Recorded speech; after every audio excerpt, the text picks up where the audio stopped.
Hola, ¿cómo están? Te doy la bienvenida a otro Mateando con Darwin. Mm, Antes de empezar, por si acaso, el lunes 5 de junio, voy a dar el taller de interpretación de sueños. Y para los que se perdieron el taller de Recuerda tus sueños, les cuento que grabé una versión asincrónica, así que si están interesados, comuníquense con nosotros por medio de las redes de Escuela Yunque. Mm, Magia y brujería. ¿Son lo mismo? ¿En qué se diferencian? Pucha, no es fácil la respuesta, porque dependiendo del contexto, los vamos a encontrar como eh, los lados opuestos de una misma balanza valórica, como si fueran conceptos dicotómicos, y en la cual la brujería sería mala y la magia sería buena, que es más o menos como lo plantea Elipas Levi en el dogma de alta magia. Él dice, y lo representa de hecho con el pentagrama. ¿Sí? El pentagrama con la punta hacia arriba representaría al mago dominando los cuatro elementos, y el pentagrama invertido con la punta hacia abajo, en teurgia hacia arriba, en goecia hacia abajo, sería el brujo que está dominado por los espíritus. Ahí también, ojo que hay esta, ¿cómo decirlo? Este principio cultural del hombre imponiéndose sobre la naturaleza. Esto lo escribe Elipas Levi a mediados del 1800, así que estamos en este contexto de instalación de lo que actualmente entendemos por modernidad. Pero en otros casos también lo vamos a encontrar como sinónimos. De hecho, en muchos textos antropológicos, sociológicos, cuando se habla de magia y brujería, los encontramos como sinónimos, como mecanismos alternativos, así como una causalidad que se explica por fuera de los medios convencionales o materiales que unen causas y efectos. Ojo que toda relación causal no es más que una creencia, porque cada fenómeno que vemos no se lo podemos atribuir única y exclusivamente a una causa, ni siquiera decir cuál es su causa principal. Todo fenómeno que se produce tiene una infinidad de causas que lo produjeron. Y esas causas a la vez produjeron un montón de otros fenómenos. Y también, la menos de las veces, entenderemos o encontraremos a la magia y a la brujería como diferenciadas en tanto que son distintas aproximaciones a la relación que tenemos con la divinidad o con el mundo espiritual. Pero para intentar resolver este nudo gordiano, tenemos que definir de qué estamos hablando de magia y qué estamos hablando de brujería. O sea, ¿a qué nos referimos? Porque si no, esto se transforma en palabrería. En el caso de la magia es harto más difícil. En el caso de la brujería, no. Y, a ver,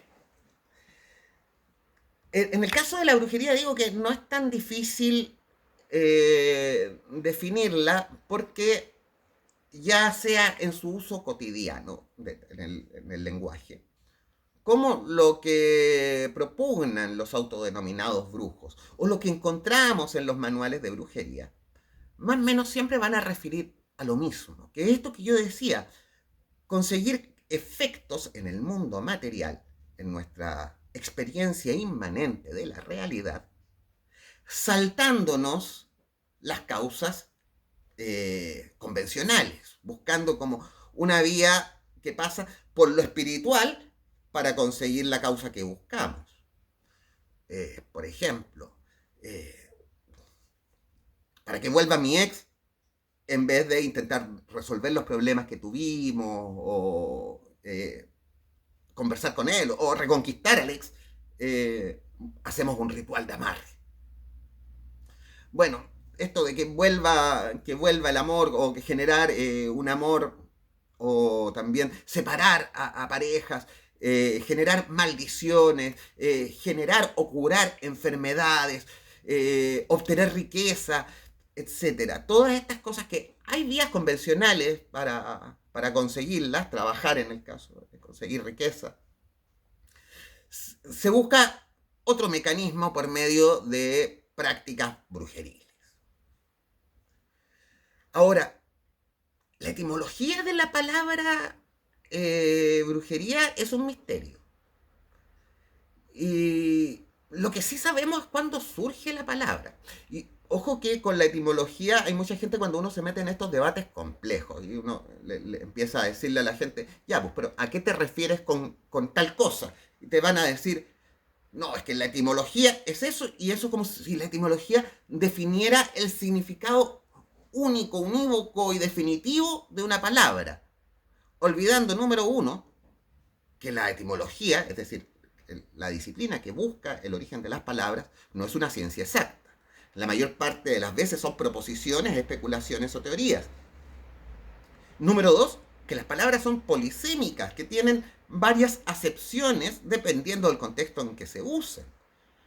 E incluso un mismo uso o una misma concepción de la palabra va a variar en su significado dependiendo del juego de lenguaje en el que se encuentra, hablando del segundo Wittgenstein. Pero no sabemos bien de dónde viene la palabra brujería y todas las proposiciones etimológicas son súper cuestionables, antojadizas, espurias, y como que las encajan con vaselina. Pero sí sabemos cuándo se empieza a usar la palabra como la entendemos hoy en día. Porque no hay el uso de la palabra brujería no existe o no está registrado como tal antes de la Inquisición. La Inquisición observa que en los márgenes de la cristiandad, pensemos que desde Carlomagno había empezado esto de una religión, un solo gobierno, una sola lengua, esta suerte de unificación con el imperio carolingio. Pero este esfuerzo evangelizador, en las márgenes, se va encontrando con ciertos fenómenos que podríamos entender como remanentes de las antiguas religiones precristianas.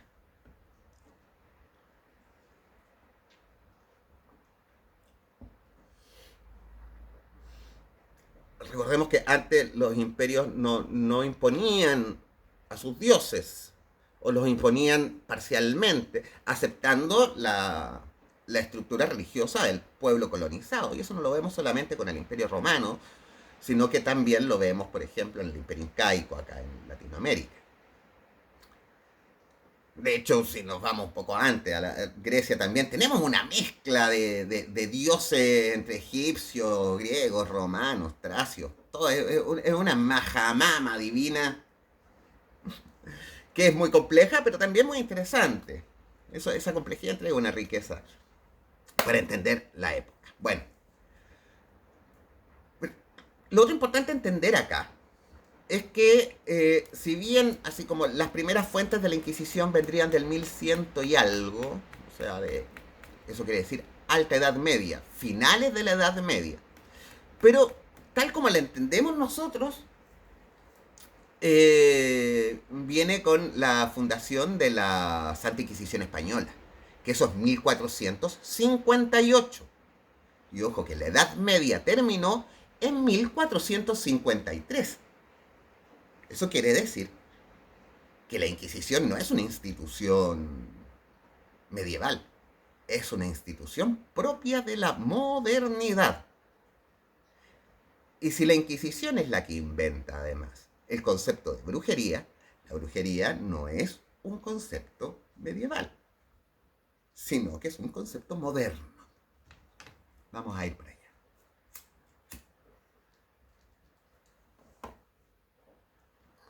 Bueno, la Inquisición se preocupaba principalmente de juzgar temas religiosos, pecados como la bigamia, pero también herejías cristianas, que está en este intento de unificar la creencia cristiana, porque el cristianismo antiguo era una pléyade de distintas formas de creencias y grupos que tenían aproximaciones distintas.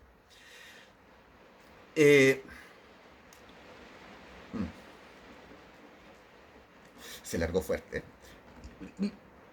Principalmente la Inquisición se preocupaba, no sé, de perseguir musulmanes, judíos, ese tipo de cosas. Es lo que el énfasis que se ha dado con respecto a la persecución de las brujas es un interés principalmente moderno. Y yo a este respecto me sigo ciñendo a la tesis de Michelet, porque no he encontrado otro trabajo mejor documentado que me haga cambiar de opinión. Si alguien conoce alguno, me lo deja en los comentarios, por favor. Bueno, los inquisidores, en un momento especialmente nombres famosos, como Kramer, con su Malleus Maleficarum, el martillo de las brujas, al observar estos distintos conocimientos de relación espiritual que quedan en los pueblos más alejados de la influencia vaticana, los unifican como una sola cosa. Todos ellos, número uno, se los atribuyen al demonio, al diablo, y los entienden como un fenómeno único, a pesar de que las acusadas de brujería muchas veces no tenían ningún contacto entre sí.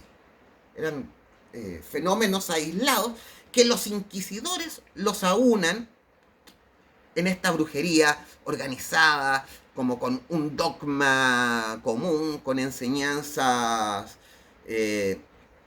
iguales. O sea, esta unificación de la brujería como una cosa, con una organización y con incluso una dependencia jerárquica del diablo, es invención de la Inquisición. Antes no lo encontramos en ninguna parte.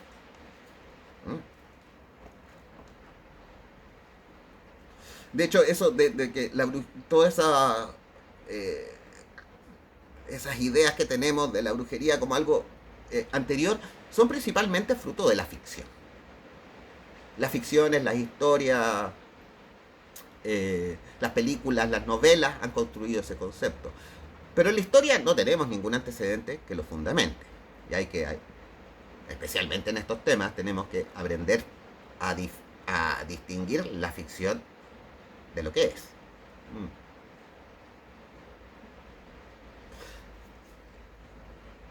Y ya en esos tiempos encontraremos lo mismo que entendemos hoy en día como brujería, que les decía hace un rato. O sea, que son estas personas que sanan por ciertos medios que seguramente hoy lo entenderíamos como medicina natural. En esos tiempos eran entendidos como prácticas mágicas, ¿no? Usé mal la palabra mágica ahí, pero después voy a explicar un poco el tema. O sea, de fuentes divinas ajenas al cristianismo. O conseguir riquezas, conseguir amor, etcétera, son denominadas brujería. Así que hay una continuidad en el uso del concepto que nos aclara un poco más. Ahora con la magia es un debate que llevamos siglos, no milenios, siglos intentando definir lo que es. Y aquí nuevamente la etimología no es una ciencia exacta. La etimología propone, incluso podríamos decir especula. Y aquí el problema tiene que ver también con la antigüedad del origen de la palabra. A ver, de mediados del 1700, los lingüistas que empiezan a hacer comparación entre las distintas lenguas europeas, se encuentran que las lenguas flexivas, o sea, aquellas que se basan en raíces que van siendo modificadas a través de sufijos o prefijos, pero siempre de una raíz común, empiezan a darse cuenta que estas raíces se parecen mucho entre distintos pueblos que van desde Europa hasta la India.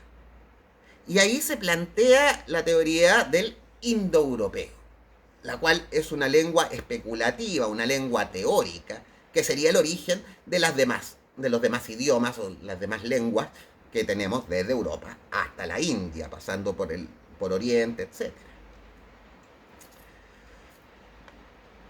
Y dentro de esa perspectiva, o sea, de ese enfoque teórico, se habla de que la magia vendría de la raíz mag, que tendría que ver con poder, pero de poder hacer, tener la capacidad de. Puede ser.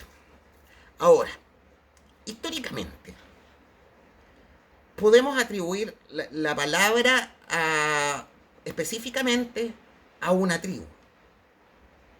Porque, a ver, hace 3.000 años, según los antecedentes arqueológicos que tenemos, se habría instalado en la meseta iraní, eh, junto con los persas, otro pueblo que eran los medos. Medos, que los recordarán por las guerras médicas en Grecia, fueron los que invadieron a Colofón cuando tuvo que Genófanes salir de su pueblo natal. Ya fue. Mm. Y, por ejemplo, según lo que nos cuenta Herodoto, que igual Herodoto no es una fuente tan confiable históricamente, tiene un montón de cosas que sabemos que le ponía, pero la historia antigua es muy distinta a cómo la concebimos actualmente. Y tenemos que los medos se dividían en distintas tribus o castas. Una de ellas eran los magos. Y bueno, de estos magos que vendrá, que mago sería la palabra griega, que se derivaría en magi, en latín, de ahí vienen términos como magister, también magisterio, etc. Bueno, entre estas tribus de los medos estaban los magos, dependiendo del texto si viene del latín o del griego, lo vamos a encontrar como mago o magi, y que serían la casta sacerdotal.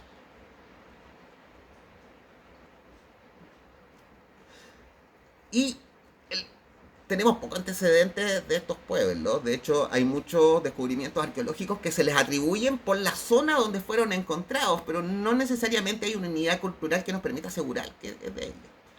Pero por los registros históricos, podríamos encontrar dos vertientes para encontrar quiénes eran. Una de ellas, que es la que más vamos a encontrar documentada hasta el siglo pasado, atribuye el mago a un sacerdote del zoroastrismo. En algunas partes nos va a aparecer como sacerdote persa, en otras partes nos va a aparecer específicamente como sacerdote zoroastrista o más deísta, y en otras nos va a aparecer más específicamente como que los magos serían los sacerdotes surbánicos, que es una de las vertientes del mazdeísmo. El mazdeísmo persa, por si acaso, es la religión del papá de Freddie Mercury. Para los que vieron la película.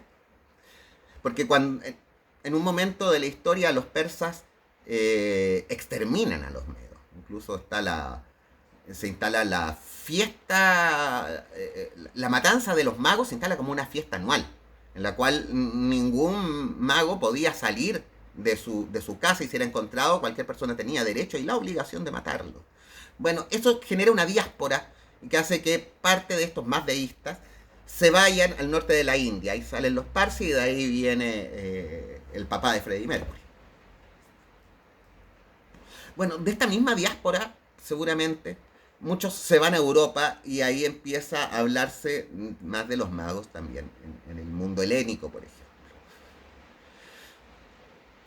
Eh, y esta relación tiene que ver con lo que se sabía también en la época.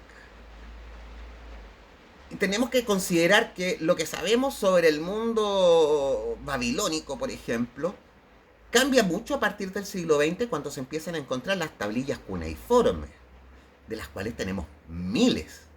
muchas tablillas cuneiformes. O sea, estamos hablando de tablillas de piedra principalmente, a las cuales se les clavaban estas cuñas, y porque especialmente los asirios caldeos parece que eran fanáticos de escribir.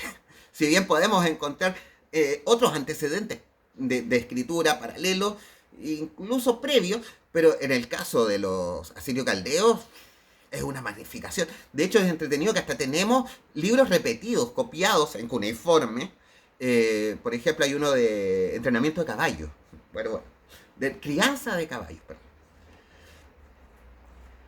Y eso, pero todo este conocimiento empieza a partir del siglo XX. Antes principalmente teníamos lo que quedaba de ellos a través de las referencias griegas y las visiones bíblicas, que te pintaban, por ejemplo, a Babilonia como la gran ramera y ese tipo de cosas, que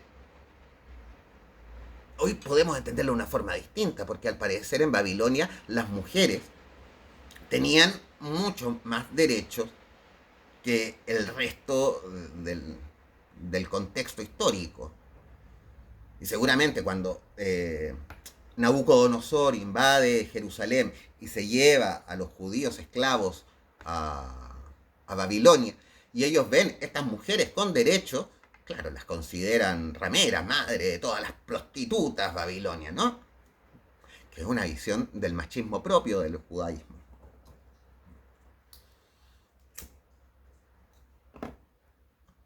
Hasta Eliphas Levi, también en su historia de la magia, habla de que Jerusalén se habría prostituido a los antiguos dioses babilónicos, distinguiéndolo de la magia, y él sí relaciona la magia a Zoroastro.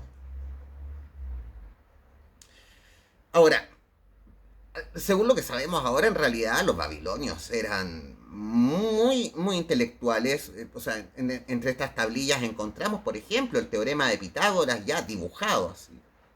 Encontramos las fuentes de la astrología, encontramos todas las fuentes del conocimiento ahí. Pero eso no se sabía antes. Mm. Así que, por una parte, puede ser que los magos originales hayan sido sacerdotes ligados a los antiguos, a esta, voy a decir, a la religión babilónica, que no es una, hay variaciones en la historia, o directamente al zoroastrismo, que es muy importante porque sería la primera religión protomonoteísta. Como sea, en la historia tenemos que se ocupaba el término mago, por ejemplo, para adjetivizar, para caracterizar a alguien muy sabio e inteligente. Puesto que, como les comenté en algún momento, ¿no? Antiguamente todo el conocimiento estaba resumido o estaba concentrado en pocas personas. El resto de la población estaba preocupada de los cultivos, de la ganadería, de la guerra, de la construcción, de todas las demás labores civilizatorias. Por lo tanto, había solo un grupo pequeño que podía destinarse al conocimiento.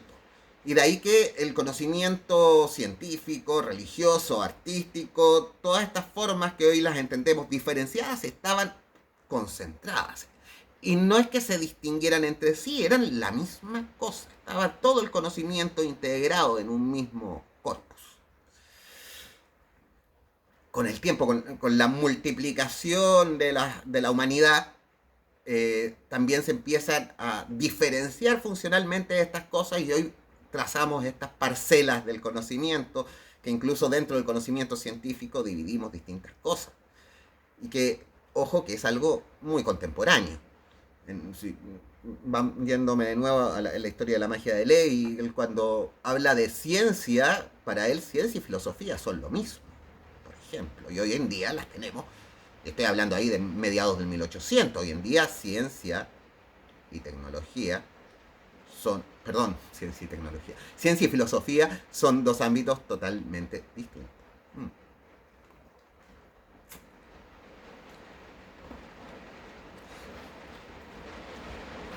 De hecho, lo que sí tenemos como antecedente es que es el relato de los Reyes Magos. De hecho, hace poco hubo una polémica en una traducción que se hizo en una luterana de la Biblia, si no mal recuerdo, que le pusieron los Reyes Magi para vincularlos directamente con estos sacerdotes orientales.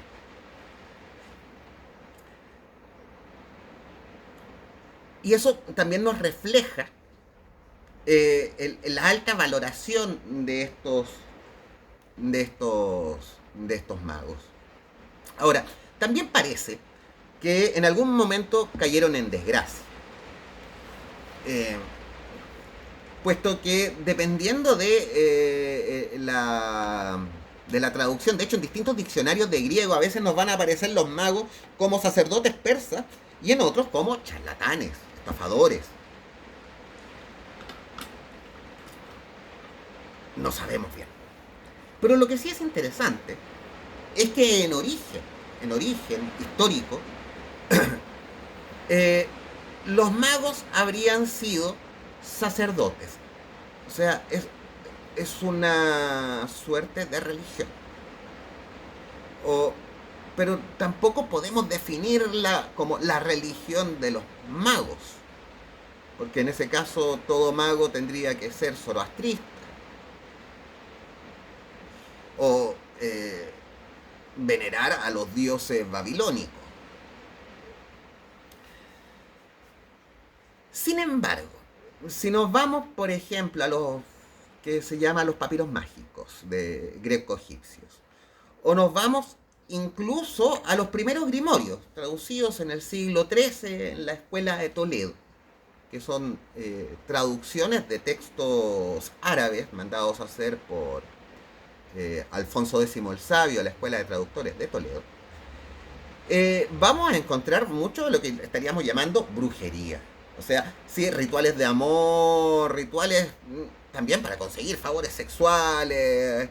O sea, estamos buscando formas de intermediación metafísica en los temas de la vida cotidiana. Mm. Es un tema muy complejo. De hecho, a ver, cuando Crowley a principios del siglo XX define que la magia es, eh, ¿cómo lo define él? Es la ciencia y el arte de los cambios en la realidad según la voluntad. Claro, él está haciendo ahí una desdiferenciación, porque para este tiempo ya tenemos el arte y la ciencia definida como dos cosas distintas. De hecho, vamos a encontrar que en la antigüedad al arte de los magos se le llamaba el arte regia. O sea, se le llamaba a la magia como un arte. De hecho, acá en Chiloé todavía se conserva el uso para las prácticas brujeriles, que se le llama el arte de los brujos. Referirse al brujo como un artista. Todavía está esa relación. Y es que hacia finales de la Edad Media y con esta degradación de los magos, eh, parece que la magia y la brujería eran lo mismo. O mejor dicho, el sentido original, si es que había, de la magia se había perdido y se había transformado en pura brujería.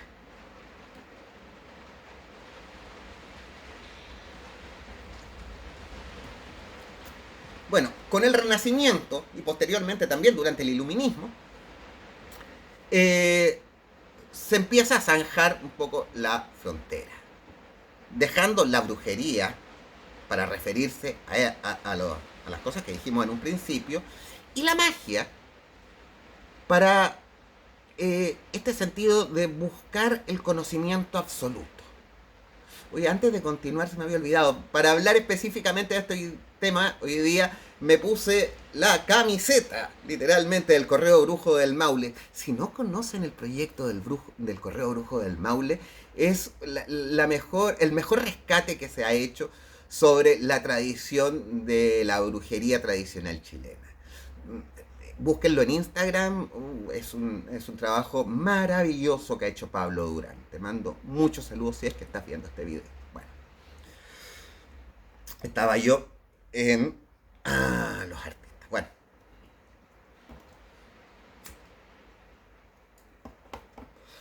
pero, a ver, el Ivan Levy, cuando intenta definir la magia, habla de que une la ciencia y la religión en una sola cosa, pero también vamos a encontrar, por ejemplo, de que él homologa la ciencia y la filosofía. Vamos a encontrar, por ejemplo, Newton no se decía que él era científico, él decía que era un filósofo.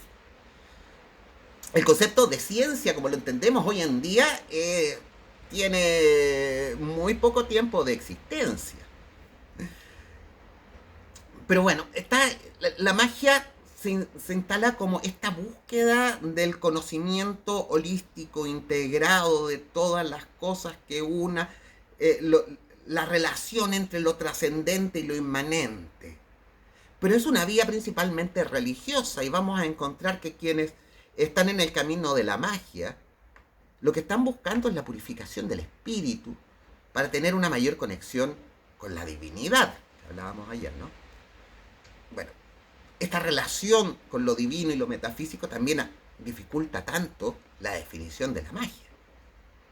Porque tiene que ver con algo que por definición no forma parte de este mundo y que por lo tanto no forma parte del mundo de las palabras y el lenguaje. De ahí su dificultad para ser comunicado o expresado. A diferencia de la brujería, porque sabemos que la brujería tendrá efectos concretos en esta realidad. Conseguir trabajo, conseguir pareja, conseguir cosas materiales. Podemos definirla hoy en día así.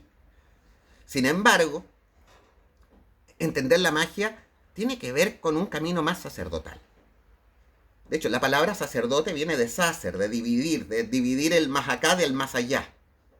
Esa búsqueda de la espiritualidad, y como podríamos definirla más contemporáneamente todavía, de la espiritualidad como experiencia en primera persona, no mediada por la burocracia eclesiástica. Porque cómo te conectas tú con Dios hoy en día convencionalmente es por medio del sacerdote, yendo a misa, etc. Mm.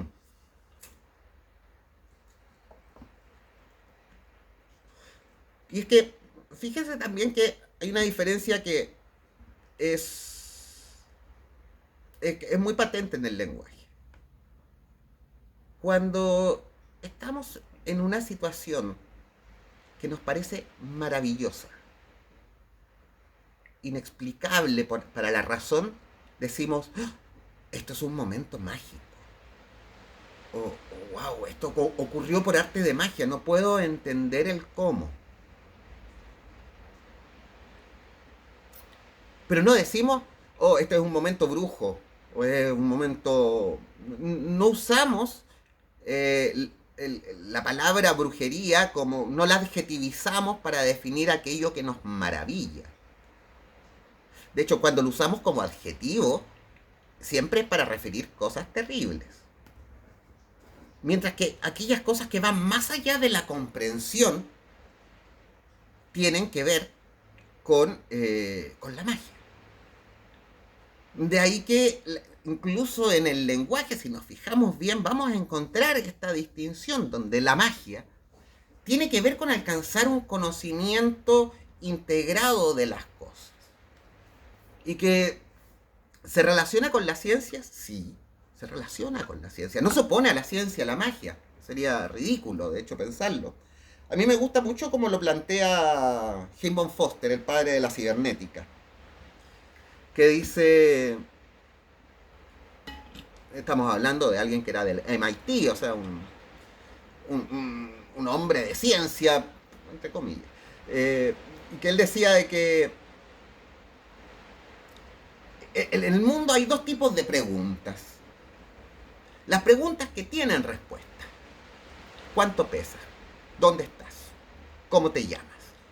¿Cómo funciona el celular? ¿Cómo pasan las cosas de este mundo?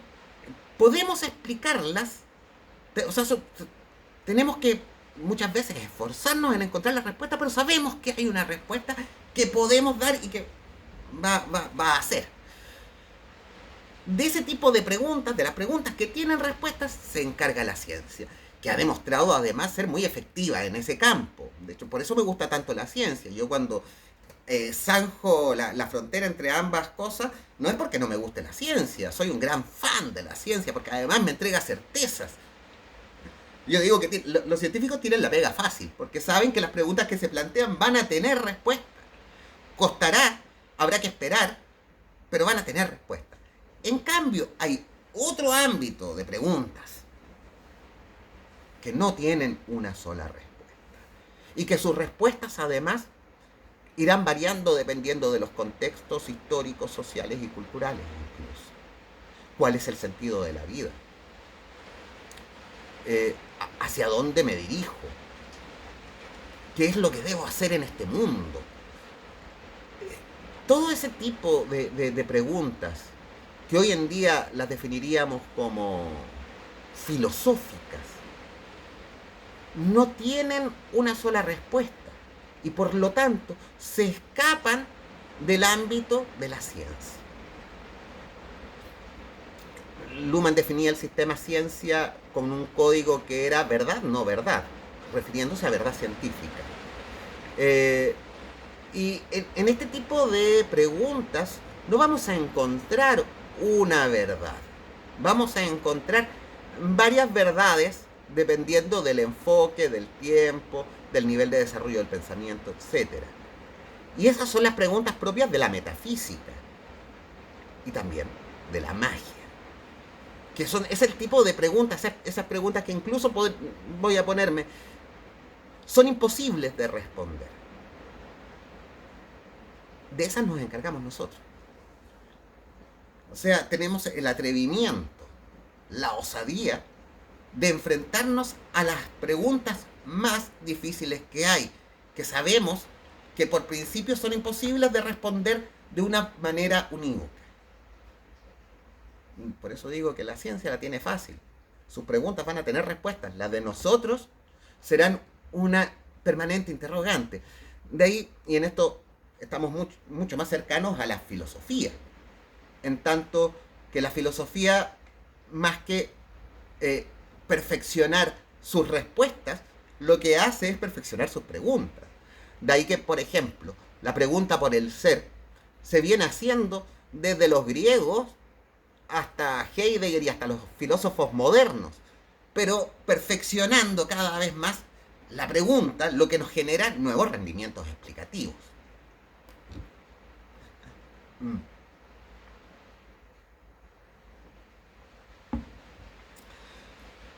La, También podríamos hacer una analogía en la diferencia entre magia y brujería con lo que podría ser ciencia y tecnología.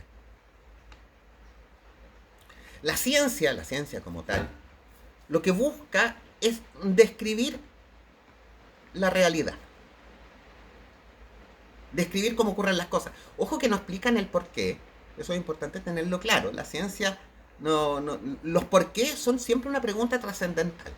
Porque implican causalidad. Y la causalidad, todo fenómeno que nosotros lo distinguimos como un efecto de otras cosas, no puede tener una sola causa. Tiene un montón de causas. Una playa de causas que no solamente generaron ese efecto, sino que generaron múltiples efectos. Además del que estamos observando. La ciencia lo que hace es describir la realidad. Déjenme darles un ejemplo que me va a servir además para explicar otra cosa. La fuerza de la gravedad. Yo dejo caer eso y nosotros, la fórmula de la gravitación universal, voy a partir con esa antes de meterme en la de Einstein, puede medir cuánto atrae la gravedad. También la ciencia nos va a decir que, claro, este fenómeno se produce cuando hay cuerpos con masa. Nos puede describir las condiciones para que se genere el fenómeno y puede medir cómo se produce. Pero ¿por qué? Es un misterio.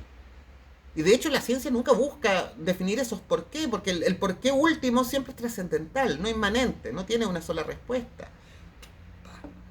¿Por qué los cuerpos con masas se atraen? Y fíjense en lo que estoy haciendo, porque si yo le pregunto a cualquiera de ustedes, la gravedad es una... ¿Qué es? Me van a decir, es una fuerza. Evidente, evidente, ¿no? Pero si le preguntamos a un físico, te va a decir, no, la gravedad no es una fuerza. ¿Cómo que no? No, pues, la gravedad es una deformación, perdón, es un efecto geométrico producido por los cuerpos de masa que deforman el tejido del espacio-tiempo. Yo me acuerdo cuando hice la clase de mecánica celeste en el curso de tránsito, dejé a los pobres alumnos con trauma durante un mes por lo menos cuando les explicaba esto, porque al final los planetas se mueven en el cielo siempre en línea recta. Lo que se curva es el espacio-tiempo. Pero bueno, eso eh, nos sirve, número uno, para entender cómo la palabra, en este caso magia, va a significar algo para el común y otra cosa para los que nos dedicamos a este tema. Por eso, y eso creo que no lo comenté ayer, cuando te dicen, oye, pero ¿existe Dios? Ya, pero que no, y tú le empiezas a explicar lo que es Dios. Ah, no, no, pero es que toda la gente entiende, te dicen, toda la gente entiende, sí, pues, pero toda la gente entiende que la gravedad es una fuerza cuando en realidad es un efecto geométrico producido por los cuerpos con masa. Bueno, la ciencia describe cómo se producen los fenómenos. Esas descripciones son usadas por la tecnología para resolver problemas, que eso es lo que se preocupan los ingenieros, no los científicos. Los científicos están preocupados simplemente de entender cómo ocurren las cosas. Su aplicación práctica la hace la tecnología. Y claro, los ingenieros no les va... ocupan la fórmula de la gravitación de Newton en este plano porque funciona. Funciona la fórmula. Claro, al científico esa fórmula ya no le funciona. Él ocupa la de la relatividad de Einstein, que es quien define esta deformación del tejido del espacio-tiempo producida por los cuerpos con masa. Porque no están preocupados de su utilidad en la ciencia, sino de la descripción de la realidad.